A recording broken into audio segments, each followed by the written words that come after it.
May I start by acknowledging the traditional custodians of the land on which we're meeting, the Whadjuk people of the Noongar Nation, and pay my respects to their elders past, present and emerging.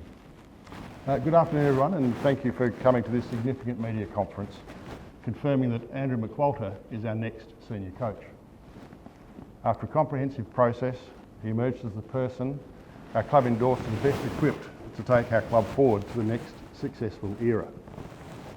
This is an exciting announcement for our club, and to put that into context, Andrew becomes only the 7th senior coach in the 38-year history of the West Coast Eagles.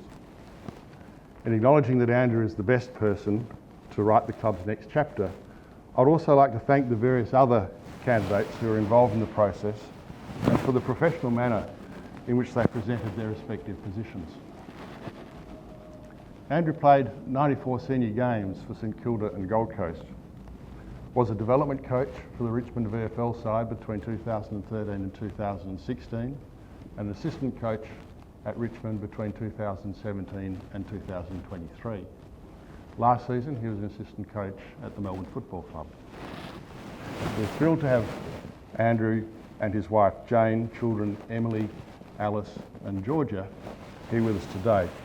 I'll now invite Andrew to say a few words and then we'll open it up for questions. Thanks so much, Paul, and thanks everyone for having me here. It's a really exciting time for my family and myself. Lots of smiling faces in the room. Footy clubs are wonderful places, and I'm really excited to come here and lead this football club. It's a club I've always admired.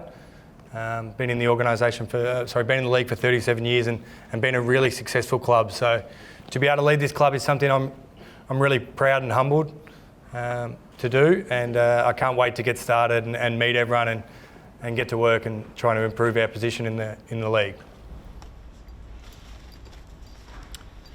Andrew, when did you know you had the job?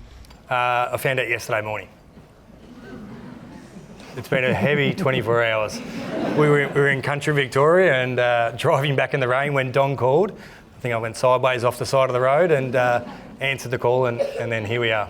So your immediate reaction when you first heard you had it, what was it? Oh, look, it was just a moment where I was really proud and excited. There was really lots of mixed emotions. There was a moment where I thought, oh, wow, this is real.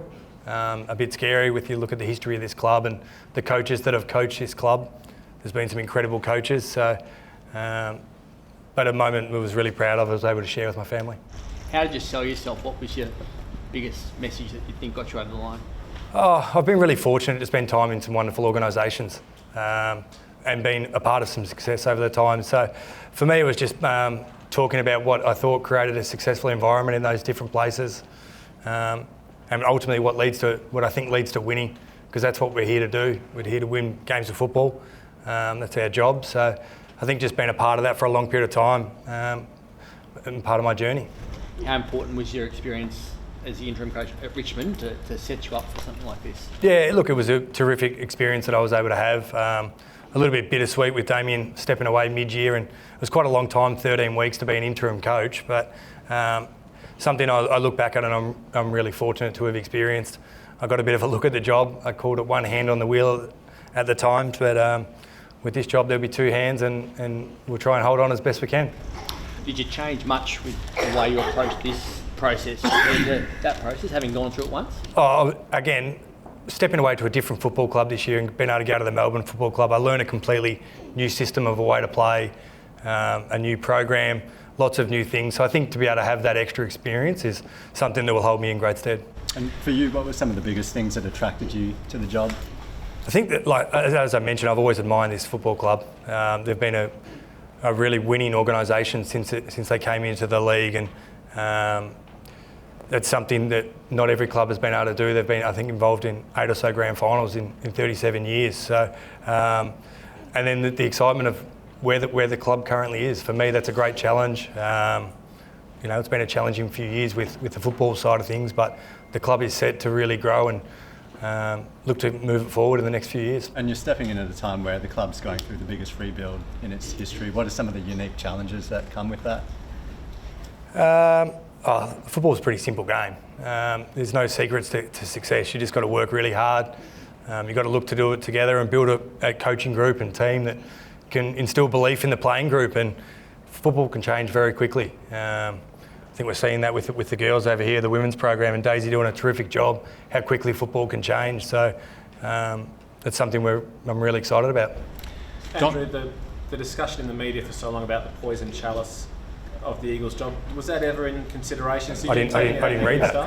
I didn't say it. Sorry, I've interrupted. Go again. Did any of that sort of negativity surrounding the job ever come into your thinking at all? I thought this was an incredible job. Hence why I went through the process, and very fortunate to be sitting here today. Andrew, when you look at the list, it's in transition, as it's been mentioned. How do you see it from your perspective at the moment? Yeah, I'm really excited by the list. There's some really experienced guys that have still got, in my eyes, some great football ahead of them. And then there's some young talent in the list as well that hopefully with the coaching group that we can really foster them and push them in the right direction. And as I mentioned, things can change quickly. When you look at that list though, is there a certain style of play that you want to introduce? Is that what you would sold yourself to as well to the selection panel? Yeah, I'm really clear on the way that I want the game to look and to play, and it will be different to the way West Coast have played for the last little while, and that should be really exciting for the guys in this room. We'll create a style that suits us and puts us in the best position to win games of football. Andrew, how quickly will you get on the phone to Liam Baker and Jack Graham? Look, they're guys. I think I've had a pretty big 24 hours. I've got about 320 messages on my phone I've got to get to, so we'll get around to that when the time's right. Are you looking forward to working with Harley Reid? Yeah, I'm looking forward to working with all the players. Harley being one of them, but there's certainly another 40 guys on this list that I'm excited by as well. Did you meet them earlier, and what was that like? Yeah, I've sort of walked through the facility today and was able to meet a few guys, and I've tried to reply to a few of the guys' text messages as the day's gone. But obviously being on break, not everyone's going to be here, which is understandable. So great for a bunch of the guys to turn up now, and I'll try and meet as many as I can over the next week. Can you expand a bit on the playing style philosophy? Is it your philosophy that you've sold, or is it what you think their strengths are that you will focus on it? And there's a big difference between what you might want and what the group might be better adapted to. Sure. Look, I think it'll be both. I'm pretty clear on the way I want the game to look and to play, and I'll work with a coaching group that we develop the style that suits this group as well. So it will be a bit of both. But there's not that huge differences between teams in the AFL. The gap's not that big, so we'll look to create some belief in this group and see where it takes us. How would you describe the playing style you want to bring in? Yeah, look, we'll play a game that is not too dissimilar to what I've learned over my time at Richmond and the Melbourne Footy Club. I was lucky to be involved in some successful times, although Melbourne didn't have a great year this year. The system they played has stacked up for the last couple of years of footy. So we'll implement a style that is a mixture of both those teams, and with our twist on it, it'll look like us. The success that's been at the clubs that you've been at, 6 grand finals and another 3 prelims, is very different to what you're walking into now. Having not seen the rebuild scenario and experience all the joy of the game, how hard is it to walk in and start from scratch and try to bring everyone up? I think that's the beauty of it. When a new coach gets announced, that everybody starts fresh. There's no judgment from me on any of the players on our list, and that's a really exciting chance for both myself, the coaching group, but also the players. Everybody gets a fresh start. There's no history for me, so that'll be really exciting. Don, the fact that Andrew had Richmond for 13 games, which is a long time for a caretaker to coach to have them, and came out of it 7-6, how significant was that in? Oh, look, it certainly was taken into account. I mean, we looked at it through the criteria we set for what we wanted for a senior coach. And I mean, Andrew sits here today having ticked a lot of the boxes, more boxes than others, and the interim coach one gave him an opportunity to sit in the chair, and there's nothing like sitting in the chair, and he's had that experience, and I'm sure I know talking to him, what he learnt from being, as you said, with one hand on the wheel, doesn't hurt, but he's a very good person, great values, and a very good footy coach, and that's why we've employed him. The development background, given where your list is at, how significant was that? Yeah, that's another factor. Someone who's actually come through the development space to where he is now as a senior assistant, now a senior coach. And certainly that came through in the presentations about the focus on development across the whole list. So people think development's just with our younger players and just with our 18, 19-year-old guys, but it's across the entire list. Everyone on the list should be looking to get better, and and certainly Andrew has had an interest in and a passion for not only the development but the coaching side of that. So he'll definitely bring that. Andrew, you said it a couple of times. You're pretty clear on the way you think the game should look, or the way you want it to look. How big an influence has the 3 flags at Richmond been over the way you think the game should look? Yeah, clearly a significant influence. But also, I think just watching and being a part of Melbourne this year and knowing the success they've had, and I guess just watching the league in general, the way the game's being played, it's a pretty clear formula for what wins games of football. So that's and there is no secrets. There's no shortcuts to success in this game. So we're gonna have to do the work, build clarity around the plan, and get on the same page and get to work. Was there a moment in your career, either at St Kilda or Gold Coast, where you thought, I want to be a senior coach when my playing days are done? Probably the 3 times I got delisted before I was 25. I realised I wasn't going to make too much of a career of that. So, look, I think probably throughout my whole life I've been in leadership roles and various leadership roles. So that's just been part of my journey. So the first time you got delisted at St Kilda, your lifelong friend Brendan Goddard described you as a bit of a rascal that grew up quickly in the AFL system. Was that the time you realised you couldn't be a rascal in the AFL system? Yeah, it's probably a fair assessment. BJ's known me for a fair period of time, but that's the beauty. I think when you're 20 years old, sometimes you think you know everything, and I certainly didn't, and I certainly don't at 38 years old. So we're always learning, we're always looking to get better, and I guess in some ways that probably put me on a better path. And your experiences at that time, and also your experience as a really valuable role player in those St Kilda grand final teams, how much have they shaped you as first as a player, but also B, as a coach and the way you look at the game? Yeah, pretty significantly. Like Ross had a big impact on me in the way he coached our team at that time, and how he was able to value all the players on his list, and that's something I put a big emphasis on as well. I think every player on our list can bring something to the team.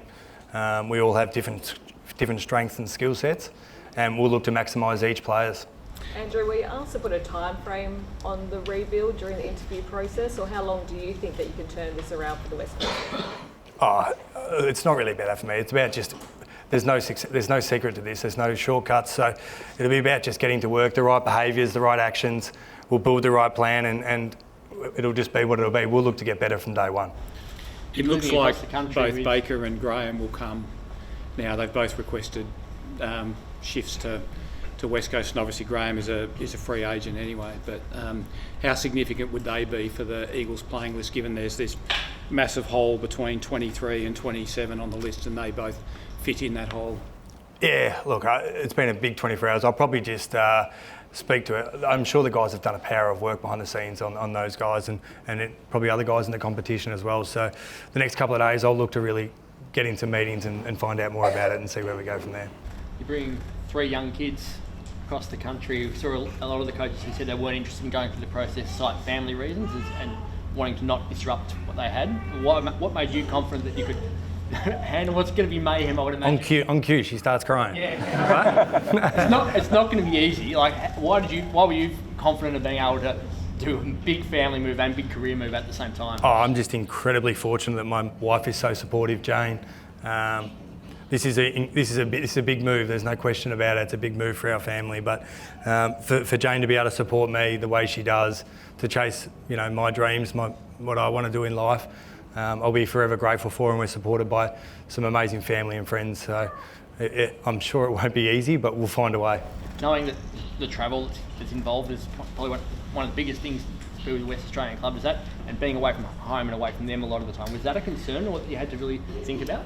No, I'll get you to come around and babysit. You'll be okay, won't you? No, I'm sure we'll be able to find plenty of people around that can help. Don, hiring a senior coach is always the big piece of the puzzle. How much now do you start working on the other things around that, other coaches, all the list and that? How quickly can you start moving into those spaces? Yeah, well, that work starts now with Andrew and Gavin, and they'll start that work pretty soon. It's now, from a CEO viewpoint, put in place the senior coach, and now it's Andrew's staff.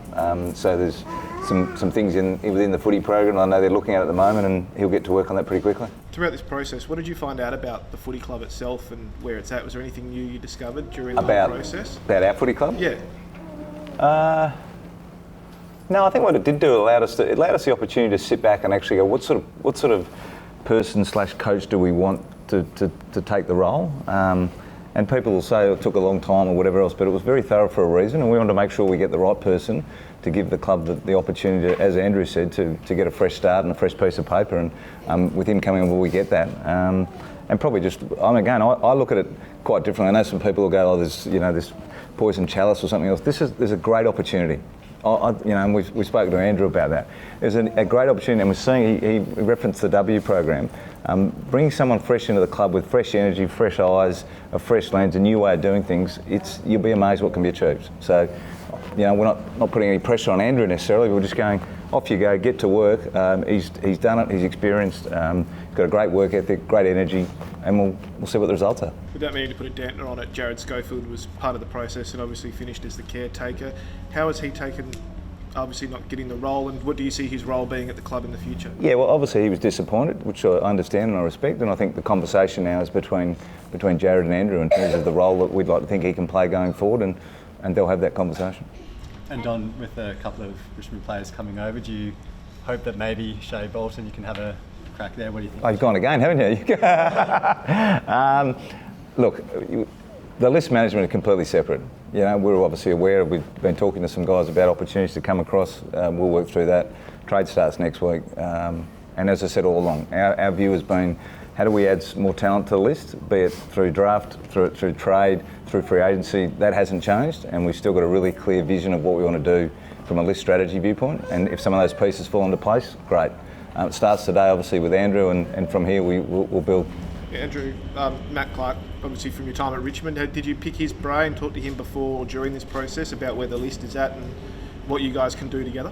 Yeah, I certainly did. Matt's a great friend of mine. He's a great person, so I've had many conversations with him about where it's at, just for my own benefit, understanding the list and the history of the list. So yeah, he's been a great resource. And Andrew, there seems to be remarkable success from that Dimmer era in terms of coaches going on. What did you learn from him, and how important was he in your development? Yeah, Dimmer's been enormous in my coaching journey, my journey as a person. I learned a lot from him. Probably the biggest thing I learned, that it's okay to stand up and say I don't have every answer. And I'm more than open to get people to help us figure out the answers. So,